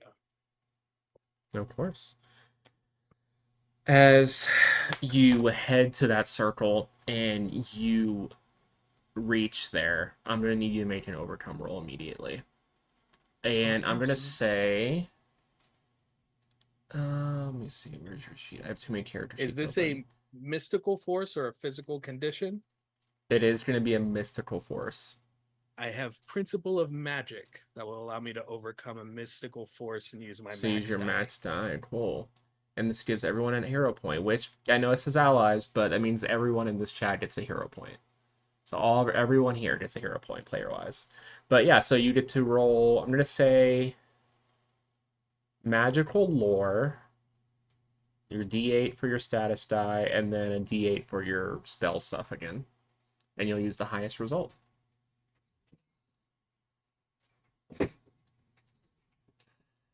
Uh, 8 on the D8 is my highest result. 2 on the 10, 7 on the other D8. As you land where this spell was being crafted, you see the moment you land, the color in Ragman's eyes disappears. And you hear Ragman say, no, and you just hear all sound go off as a force field appears in the circle around you. You feel yourself surrounded by energy. But once again, it doesn't have a flavor to it. It feels ancient for you. Being from what you are, you can reach in at least a little bit more than what Reverie was able to figure out. And this feels like some form of, not magic, but some type of otherworldly power as being channeled to the earth from somewhere right now. And as you start to try to harness or pull this power into you or whatever, you feel something. You've filled other souls before, obviously, with who you are, with who created you. The most vile feeling crosses even your black heart enough to make you shiver as you feel yourself yanked through a portal. And you feel yourself land in the water outside the beach line of Coast City. Before I am left to figure out one, where, and two, why, did I gain any of the magic essence from the circle into my spell book? I'll say you can have a +1 boost to whatever your next roll you make in this campaign is. So you now it's pretty much a hero point. It's a +1 hero point area. But as you try to like latch onto this power, it's so different from magic. It's almost hard to even hold onto. It kind of slips through your fingers. And you're just able to get like a speck of whatever this energy is that infuses you for a second. Before your eyes flash red and you feel yourself pulled through to this new place. With that, we cut back over to Star Labs, where we are in the middle of a beam struggle currently between Captain Cold and Code Red, the aforementioned shitty hero in Central City. Yeah, that's me. Hey, I said you guys are all well known now after a year. I had to. Feel free to reach out to Drago law firms if you want to press any, defamation charges or things of that nature. Okay, this is not going to go anywhere. We can cancel each other out. Just let me get what I need and let me leave. I told you we could have skipped to the end, but you wanted to do it the hard way, and here we are, and this is where, and he's going to like use that as a distraction to try to move past the beam struggle to get in close and start to engage him in melee. Hell yeah, go for it. Give me a... I'll say use your power suit and then pick a quality and roll your D10 status. So 2 D10s already, and then whatever quality you wanted to throw in there that you think fits. Quality.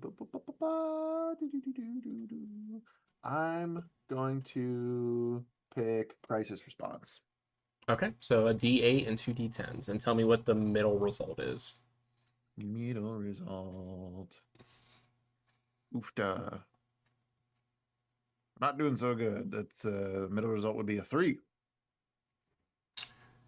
Yeah, you go to lean past it, and it actually, when you do that, it pushes struggle enough just to kind of knock your suit flying into one of the walls.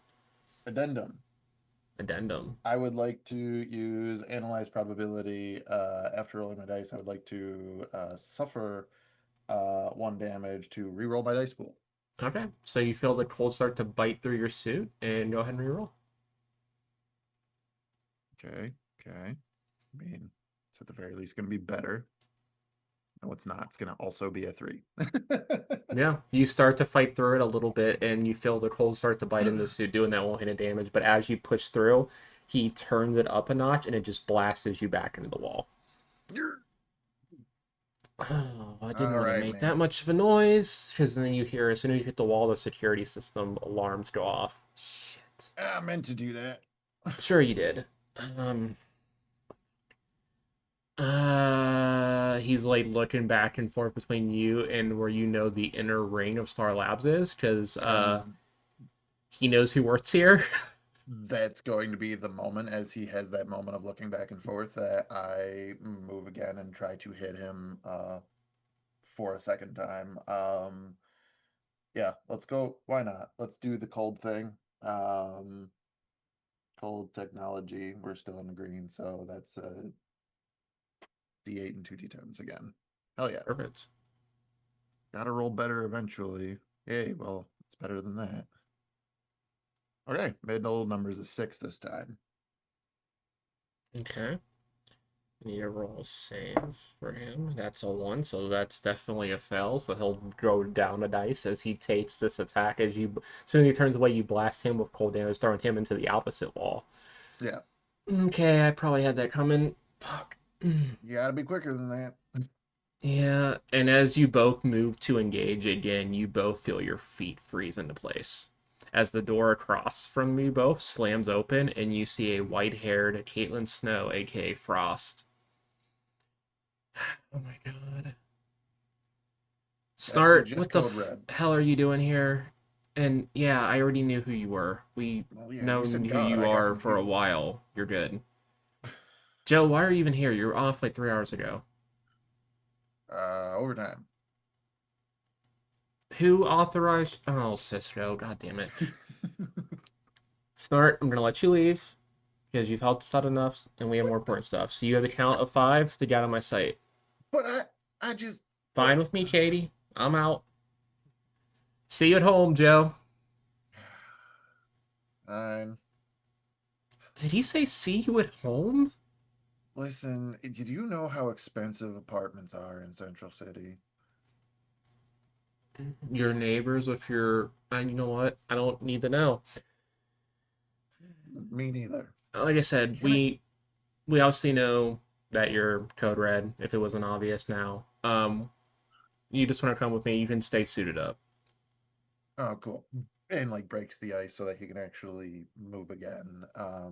Nope. And she I- leads you into the part of Star Labs that you're not able to access usually, as she takes you to the elevator, swipes her card, and you head up to the middle of like the central core where the particle reactor is, the main lab is, the speed tunnel, all that stuff. And as the elevator gets there and you guys head into the lab, you see both Cisco Ramon at the computer, as well as a young African American gentleman that you haven't actually met before, short cropped hair in a yellow flash suit. As you see Wally West. Definitely gonna raise a hand to Cisco and just go, "Howdy, boss." And then to the person that I have not met before, just go like, I guess that the introductions will be quick. Code Red. Oh, hey Joe. Oh yeah, sorry. Code Red, Kid Flash. Now you guys have met. Cool. Cisco, I have a secret. Wally West, Kid Flash. Nice to meet you. We've been doing likewise. good work. I'm trying. I'm gonna head out and do patrol. You guys handle this, I guess. If you need me, just phone me in. Yeah, we got you on the monitors. You're good. And you just see you blink and Wally's gone. Flash. That makes sense. All right. So why am I getting a peek behind the curtain? Because we need you to go somewhere to one of our satellite hubs, actually. Well, it's always nice to be needed. Where's where We're exactly sending you to Coast City. All of our sensors in the city have gone out, and we don't have anyone on hand. And I don't know if you've heard, but Coast City is also not really have any heroes on standby either at the moment.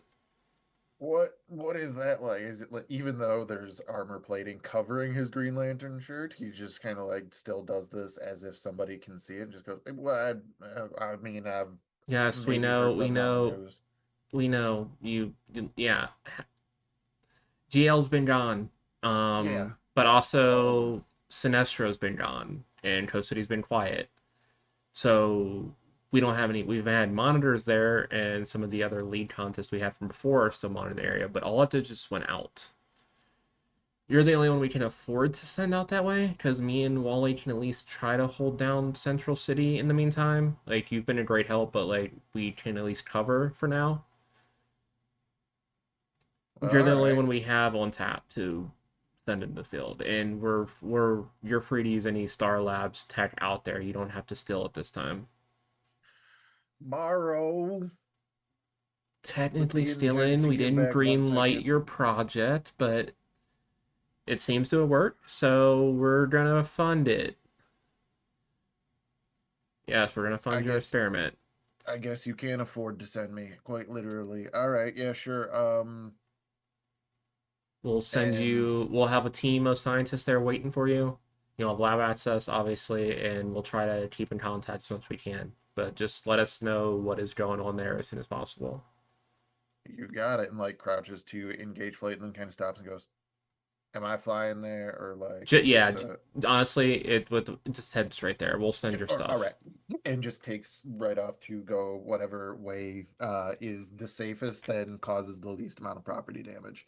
Yeah, and you head off to Coast City, and for a few minutes, as you cross over that barrier that I described in Reverie and scene, your tech in your suit goes dead, and you start to crash. And then right before you hit impact, your systems come back on, and you're able to catch yourself again.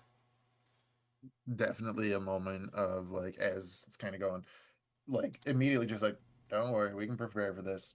We didn't prepare for this. Oh, okay, all right. Yeah, but nope. We meant to do that. Everything's fine. Everything's fine. Nobody saw. Yeah. And as you head towards where the Star Labs hub is here, and you go in to connect to Caitlin and Cisco to tell them that you've arrived, no outside communications is going outside the city. Huh. Well, that's ominous. But And I with still have that, a lab that I can go to. we cut back to Star City, where we were in the middle of a standoff between Thornheart and I believe it was the conductor who has the mayor under guard at the moment. And before you can even step forward, you do have a comm. You don't use it much, but your comm goes off. This is White Canary. Is this let's pause for it. Is this Thornheart? Is that the name? Yeah. Sorry, Cool. I forget this thing's in my ear half the time because nobody ever talks to me on it. Yeah, I I'm was in kind of in the town picking up middle some of- stuff from Arrow, and I saw your situation. I've already got Clock King, and I'm on my way for the other one. So are you good there in City Hall, or do you need backup? Oh, no, I've got him for sure, but thanks for the other ones. That actually saves me a lot of time, and maybe I can get back to gardening tonight before it gets too late and I gotta go to Cool, bed. didn't need your life story. I'm gonna take these two to Argus. Feel free to use this line if you need me in the city again. Otherwise, talk to you whenever. I'm kind of out of the area a lot. Got it. Just let me know if you need anything. Yeah, sure. And the line goes dead. It's the weirdest thing. You come into comms and you I gotta remember those things in my ear more. Okay, back to you. Like back Stay to back. You're not putting me in that fucking pod again. very How are you the creative, hero like, in this man. situation? You know how horrible it is in that thing? Oh, please. You have all the food and nutrients you need, and you take, what, multiple naps a day? Sounds like a horrible, I awful was life that malnourished until they just injected us. You're draining all our nutrients. Tomato. You have enough to live. Whatever. My Even the flowers- mayor's like looking back and forth between you, and his face is getting horrified as he's hearing this situation. To be fair, he gets as much nutrients as he would in an asylum. Or Wait. in Arkham or in most other prison systems. I just pay closer attention to all of them. We have a one-on-one connection sort of thing. I knew the minute they were out of their pods. The mayor goes to like open their mouth and then just shakes his head and looks down and just tunes out this whole thing. He's so confused. As he should, honestly. I'm gonna convince him later that he misheard something, probably. And that's gonna be fine. As you are standing across from the conductor and you kind of glance around and something pings on your senses on like the outside edges of where the plants are around City Hall, and you look up and you see a flash of brown and orange on one of the buildings watching, Oh, you've gotta be. and you feel your comm crackle back to life. Took you long enough. I mean, you had help from the bird, but what you gonna do? Hi, Rose.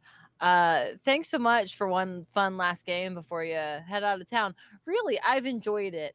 Yeah, I And got bigger stuff to do. Wanted to see you in person before I head off. I have a new, how do you say, legion to run. So, catch you later. huh. Well, good luck with your new endeavors. How sweet of you to want to see me one last time. I know unrequited love is just so hard. Yeah, I had one more prize for you, so hope you enjoy. And with that, she drops off the building. At the same time, you hear a beep as the mayor and conductor blow up.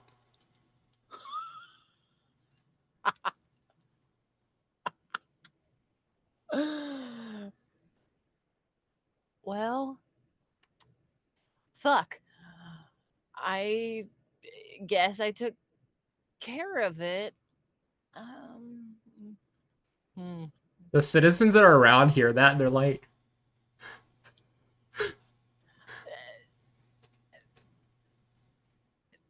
Everything is going to be just fine, everybody. Don't worry anything about it. This was all a part of an awful plan put on by an awful person, but I will catch who this is and I will create safety in Star City again.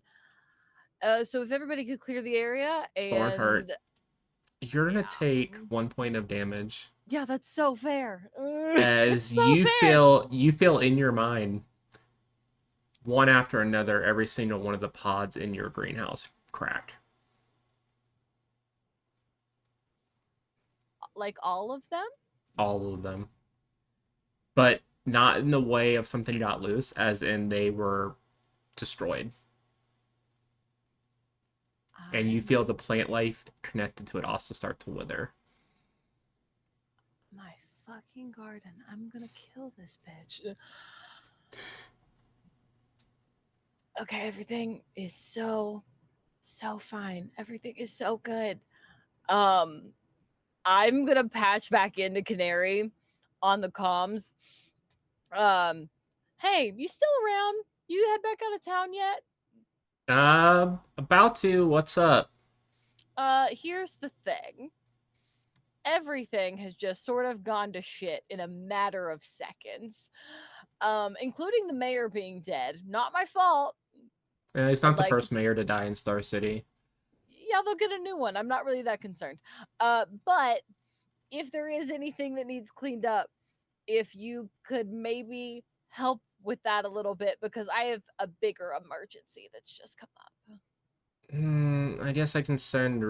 I don't know. I can send one of the others to deal with that shit. Maybe Stein. That'll work. Okay. Hey, old man. Mayor's dead. Go to Star City. Wait, what? And then you hear the line cut off. I am gonna believe that that was accidentally hanging up on me and not a bad thing because again, I have bigger issues here and I zoom back home. Yeah. Someone's coming to clean this up, You zoom and back a to the bunch of villains are greenhouse. about to either be released or their dead bodies are strewn about my garden. Either way, The probably whole bad. greenhouse, everything has withered. Every single plant. And as you go through them all, you see like these bodies are just husk of what they were. And you get back to that place where you started this night. And that rose is back alive. And it's the only thing there. Just a single rose. As I'm like looking through the pod, seeing all these bodies that have been zapped of everything in them, I go, oh, maybe they were malnourished. But Gotta as decide you're that better going through next time. them, you notice one last thing. One of the pods was emptied. And as you go to investigate this pod, you remember that this pod specifically was reinforced a lot because this pod held a very familiar figure. Rose's dad, Deathstroke. Oh, you did all this to come break out Dad. How shittily sentimental of you. Gross. Okay, well, And that's as you shit to go, deal with for as another you go day. to as you go to clean up your greenhouse, and you eventually go over to that rose and grab it, your eyes flash green as your consciousness is pulled into the green itself. Nothing really sentient communicates with you. The green is just the life force of plants all over. You're connected to it. You know, Ivy's connected to it. Swamp Thing's connected to it. The three of you have kind of communicated through it occasionally. Yeah. The green is crying out in pain south of you. Seems to be coming from Coast City. Oh, okay. You Bigger. you start fish, to okay. see a black spot in the green there, and you see like corruption starting to spread in that city.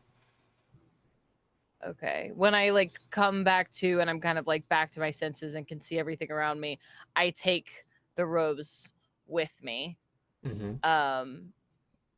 Pack like a small-ish bag of whatever regular stuff I need. I obviously have all my super stuff already on, and I head to Coast City. Yeah, and as you get to Coast City, it doesn't take you as long as it would normal as you kind of plan travel down the coast. The moment you cross the city line, you black out. And with that, we'll cut to our last person, Funeris. You headed out of the bar with this old drunk. Where are you leading them?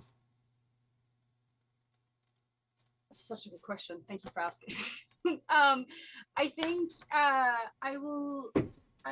Felix will use, as he chats along with the old man, I think he will send out his shadows, his eyes that open up in corners of little alleyways and staircases, and I think he will try to find the nearest outpost where his members of a particular fan club all come together, and he will lead the man there, wherever that is. Cool. Yeah, you head to the city. I mean, you kind of have cold places all around, so it doesn't take you super long to get to like a safe house, and you lead them in. Welcome. Nice place. Thank you so much. If it's all right with you, I will leave you in the trusty hands of these wonderful people, and I hope you find a reason perhaps not to drink at 8:30 in the evening all by yourself. Yeah? Yeah. Well, like if you done the place. It's been a while since I've been here. Sorry, come again? Oh, I didn't introduce myself earlier, did I? Will you Name's do it now? Sebastian Blood. Nice to meet you. Pleasure? Maybe? Why is your last name that of thing that is usually inside the body, not outside? You really are new here. I did what you did here before you arrived. You're using my old bases, and honestly, a lot of my old cult members, they kind of just follow whoever, so it made sense. You're What doing... are you? That's the main reason I'm here. Because I honestly do not know. That's very rude to ask. I don't go around asking you what you are, besides It's you're also clearly an rude to asshole. hide yourself from someone you introduce yourself to. Why don't you show your actual self? And he waves his hand and you transform. Go ahead and describe what your Eldritch form looks like for the audience. Oh my god. Felix's form is kind of, and I'm using an anime reference here because I feel like it will just be faster. It is basically Alucard's from Helsing Ultimate, like main form is like all shadowy and and full of eyes and like teeth and all of that. And he can assume a humanoid looking thing, but it keeps glitching a little bit, so he doesn't stay in like humanoid form a lot. It switches between maybe like a blob or like an animal on the floor. Like it's like he can't quite grasp what a human looks like in this form that he is currently in. What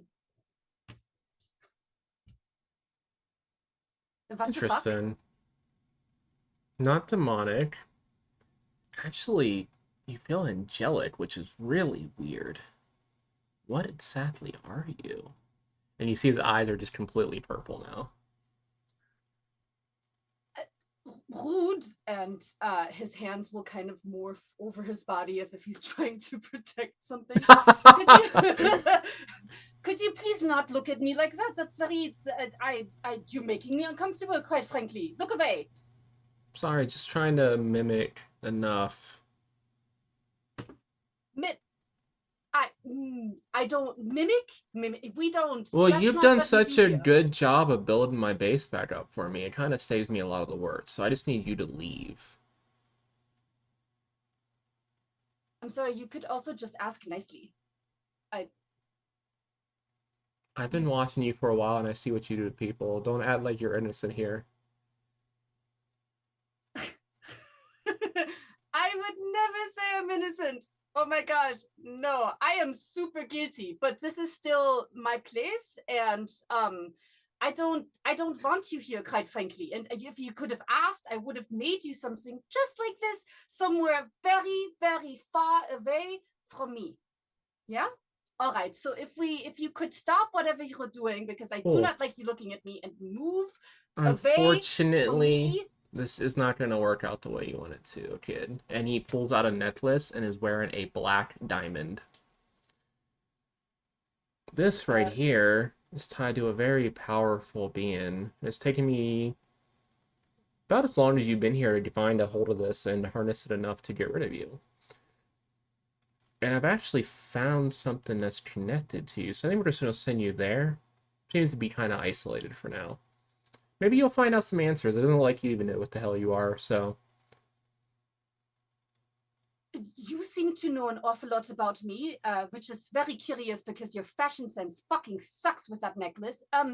Do you just not want to give me the answers? We don't have to do this. You can just leave. I could also just make you leave. I don't want to, but I could. You've done so much for me, I might as well give you an answer before I send you away. Look up New Genesis, kid. And they wave their hand and you disappear. And you find yourself floating over Coast City in the air. And as you land in the, it's not land, but float in the city around you, you feel, and you don't even need to roll for this, you feel these barriers as well. And it does feel ancient and feels not connected to anything specific. But at the same time, it gives off the same feeling your Eldritch form does. And with that, we cut away from the last of you back across to Gotham City as I bring something up on my phone. To Wayne Manor, where we stand in front of a grave labeled Bruce Wayne,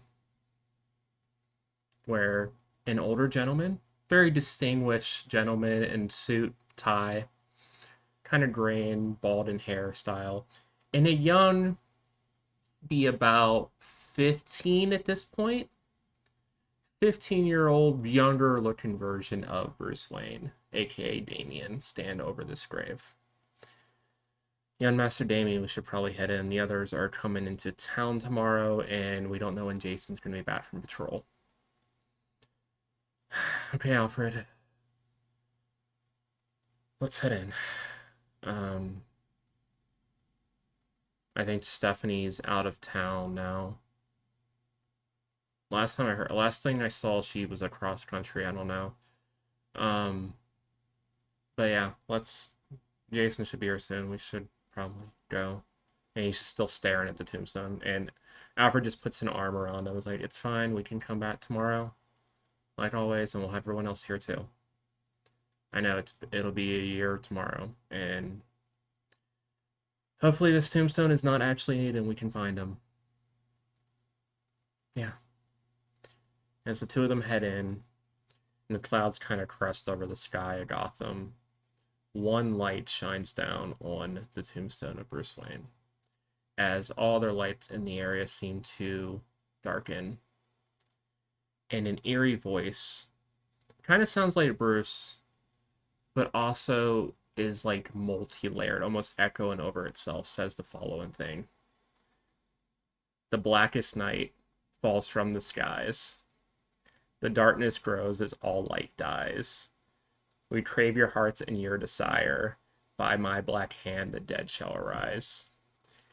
And a partially skeletal hand bursts from the grave of Bruce Wayne wearing a black lantern ring.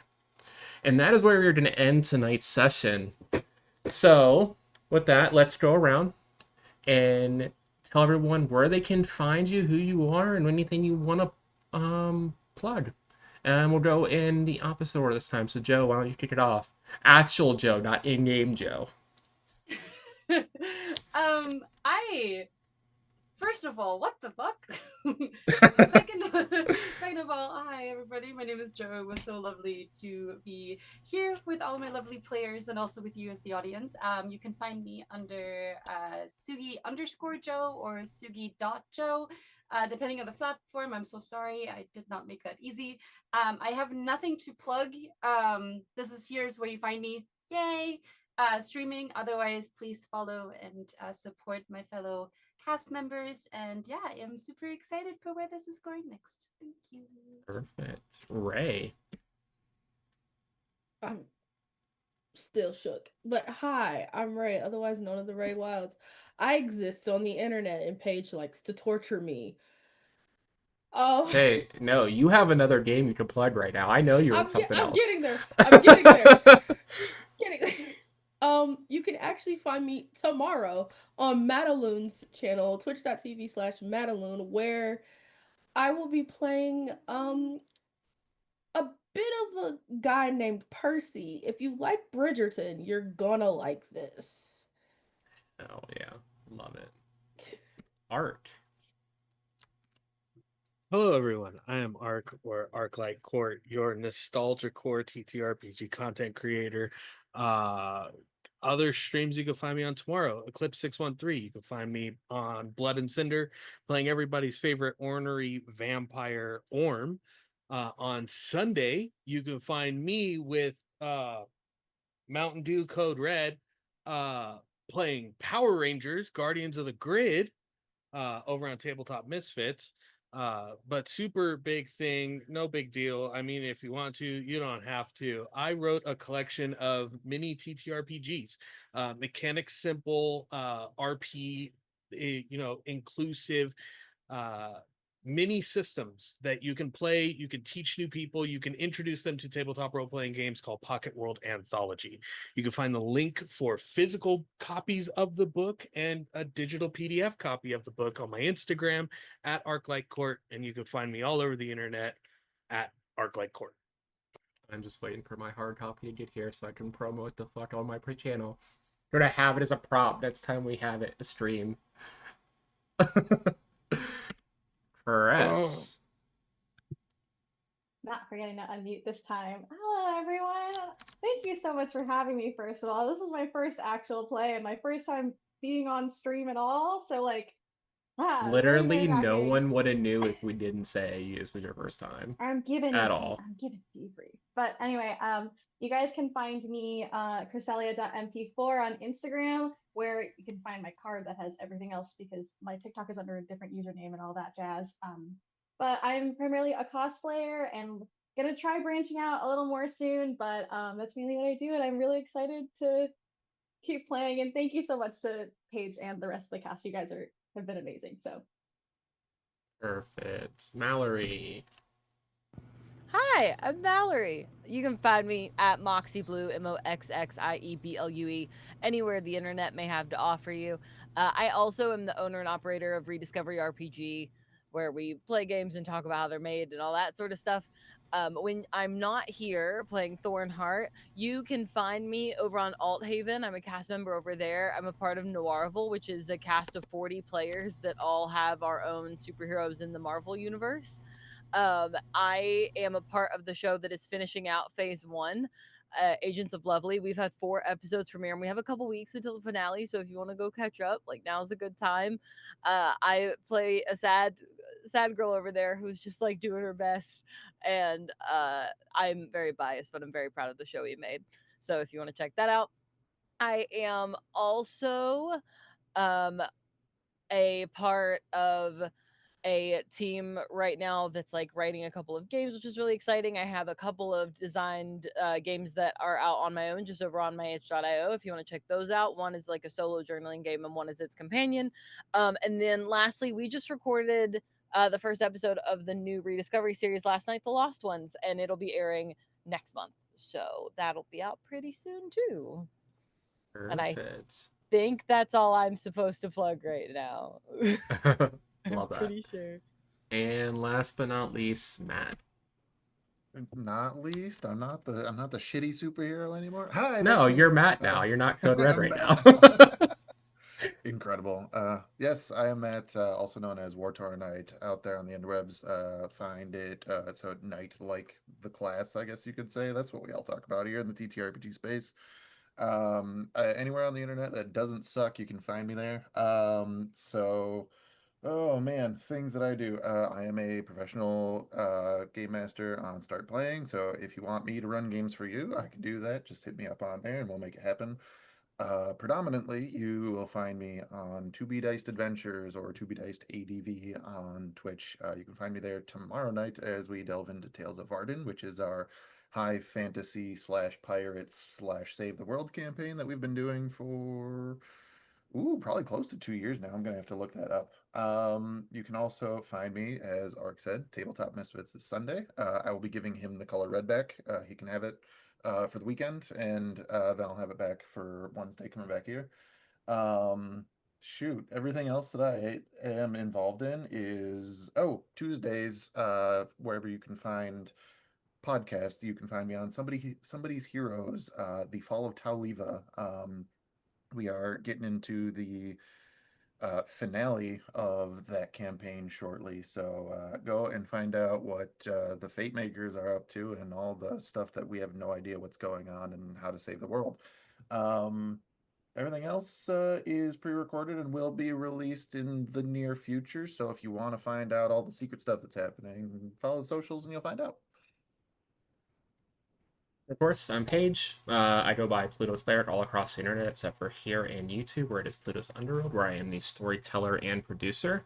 Other things I have going right now, on bi-weekly Sundays, I am running a Vampire the Masquerade series called Chicago After Dark.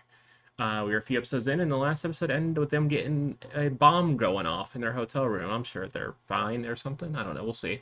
Tune in for that. It's Sundays on my channel, bi-weekly at 8 p.m. Central. And then the other thing I am in on bi-weekly Thursdays, opposite of Blood and Cinders, over on the Clip 613. On the opposite Thursdays, I am in Set Sail, a one-piece 5e game, where I play a totally not traumatized merfolk pirate character who is not a pirate for the umpteenth time and is totally going to crash out in that session. It's fine. But that is also around 8 p.m. Central on those bi-weekly Thursdays. But with that, this has been a great first session. I know they won't all be this long now that everyone's in the same location, but hope you guys enjoyed. Hope you guys like the teasers, and we'll see what goes on next time. So until then, have a good night.